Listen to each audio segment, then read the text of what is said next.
Encore un peu d'attente pour connaître la décision du tribunal de commerce d'Albi concernant le choix du repreneur de la Safra. Ce mardi 13 mai, après plusieurs heures d'une séance à huis clos, les salariés de l'entreprise spécialisée dans le transport ont appris la mise en délibéré de la décision qui aura lieu le 20 mai prochain. Très pénible et un peu à l'image de d'habitude. On ressort, on n'a pas encore les réponses. On se pose des questions, mais ça aura été éprouvant. 3 repreneurs potentiels étaient en lice, 2 entreprises françaises, CBM et TTH, ainsi qu'une holding asiatique, OneRun.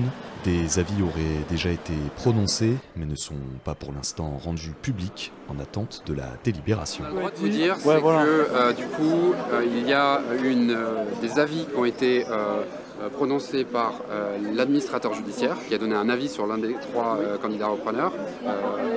Il y a eu un avis aussi donné par la mandataire judiciaire qui s'occupe d'essayer de récolter le maximum d'argent pour éponger le passif, on va dire, c'est son travail.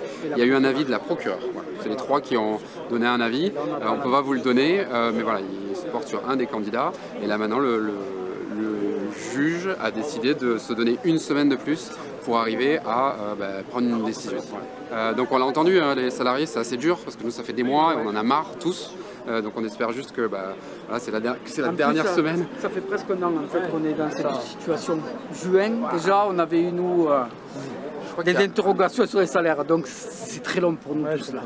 Selon des sources proches du dossier, le groupe chinois serait en position favorable pour reprendre l'intégralité de la Safra, et ça, sauf rebondissement, une décision qui serait attendue par une partie des salariés. Néanmoins, il s'agirait d'une mauvaise nouvelle pour 70 d'entre eux, en grande partie issus du pôle rénovation. Ceux-ci sont plutôt opposés à la reprise du groupe chinois, leur ayant préféré TTH entre autres, soulignant des craintes sur l'avenir à court terme de l'entreprise tarnaise. Pour le moment, une chose est certaine, la réponse définitive du tribunal sera connue le 20 mai prochain.